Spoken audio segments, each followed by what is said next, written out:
There are numerous reasons why we might want to prune a tree. We might want to crown lift it just to give neighbouring plants a little bit of space, or we might even just want to remove any dead, dying or diseased branches out of the crown. Another key reason is we might want to improve the overall form for the future of the tree. Before you start pruning your tree, it's good to do a little bit of research and understand what type of tree you've got, what time of year it likes to be pruned, or what type of pruning it will tolerate. RHS members can take advantage of the RHS Gardening Advice service. This is where you can upload pictures and we'll help identify and provide pruning options for that tree. So here we are in front of this lovely silver birch, which we think is a really good example of a tree that just needs a little bit of a crown lift. We're in winter now, so it's a really good time to prune your birch. And what we'd like to do is just get it away from the path a little bit, just to allow people to walk through a little bit easier. And also just to lift it away from the plants in the bed, just to give them a little bit more light. We're not going to prune too hard this year. What you've got to remember is it doesn't all have to be in 1 year. Sometimes if you prune trees too hard, they can put out unnecessary growth or growth we don't want, like epicormic growth or shoot growth. So if after the first year you're still not quite happy with it, you can go again, but just do it in increments rather than just doing it all in one go.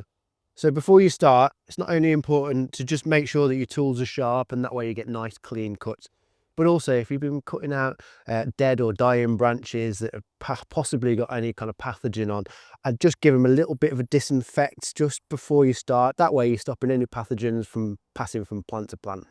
Okay, so as I said, I'd start with on some of the lower branches first. And what I like to do is just to give yourself a little bit of space, is just start out from where the branch is.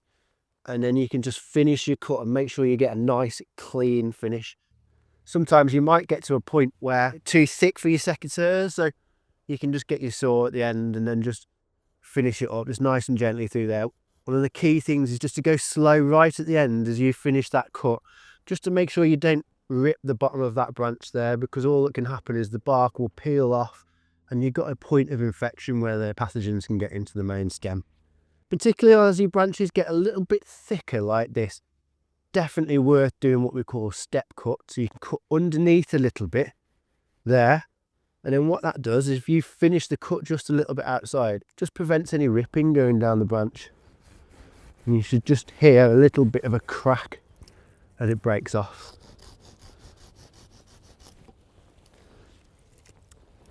And then one of the most important things, what we have here is what we call a branch bark collar. And you can often see it where the branch kind of joins the main stem. There's a line that goes across. Now this is where the tree naturally wants to, what we call occlude, and this basically means that the bark around it grows over the hole or the pruning wound. It's really important to make sure we cut that at the right point, because what that will do is it will slow down any infection getting into the main stem. So what you'd like to do is what we call target pruning.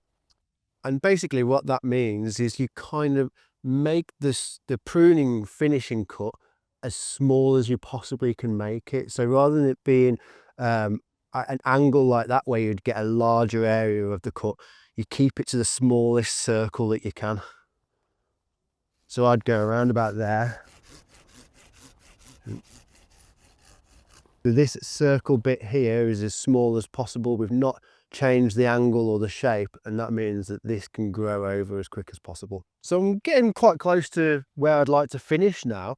Don't be afraid just to take a step back, have a look at where you're at and just tweak it here and there.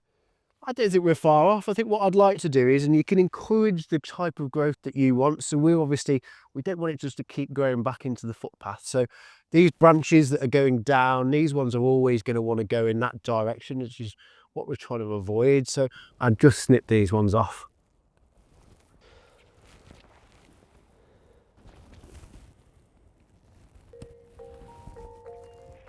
So I think that's about us. I'm quite happy with the finish now on this crown lift of a slightly more mature tree. When we're pruning young trees, we do a technique called formative pruning. Here's my colleague Tobin to tell you more. Welcome to RHS Wisley. Today we're going to be looking at formative pruning of young trees, how to do it and why it matters. Formative pruning on young trees from 1 to 5 years old will determine its future shape and structure. One aim at this early stage is to create a framework evenly spaced branches. So the best time to prune deciduous trees, the trees that lose their leaves in winter, is when their leaves are fallen and you can see the structure. Evergreen trees are best pruned in April, so any regrowth is safe from frost. Stone fruit trees, such as apricots, plums, cherries, are susceptible to silverleaf and bacterial canker if they're pruned in winter, so it's best left until midsummer. As you can see in this pear tree behind me, there is a compression fork in the trunk, which is caused by two separate branches or stems pushing against each other as they get thicker. This is a potential point of failure as the pressure builds up between the two stems and eventually the whole tree could fail. So this defect could have been avoided if someone had done some formative pruning on the tree when it was planted. We're here at Wisley's Winter Walk, and here are some birch trees that have been planted for their white stems. I identified that there's an issue with this tree. Looking from the base all the way to the very top, you can see that the very top bud and branch is actually a side limb, not the main stem. So we found a vigorous adventitious side shoot which is taking over from the main leader, and we're going to prune that out and re-establish the main leader. So what we're going to do is we're going to remove this side branch completely because we want to retain the integrity of the trunk. So potentially I could cut to this outward facing bud here and just shorten this branch, but because it's so vigorous I'm worried it will take over again, so we're going to remove the whole branch. Because it's quite long, I'd probably take all the weight out first and just cut it to a short shoot, and then I'd finish the cut cleanly at the collar where there's a slight swelling between the different woods of the trunk and the branch. So here's another example of a branch that we'd want to remove. It's compressed up against the stem here and then growing through the crown, and in years to come that'll become a serious issue, so the sooner we can cut it out the better. On this tree we found a vertical shoot growing up through the crown, which we're going to remove. It's larger than you can use secateurs for, so we're going to use a pruning saw. Now the best practice for using a pruning saw is to make 3 cuts. The first 2 are to relieve the branch of any weight, and the third one is your finishing cut. Thanks very much for watching. I hope you found it useful.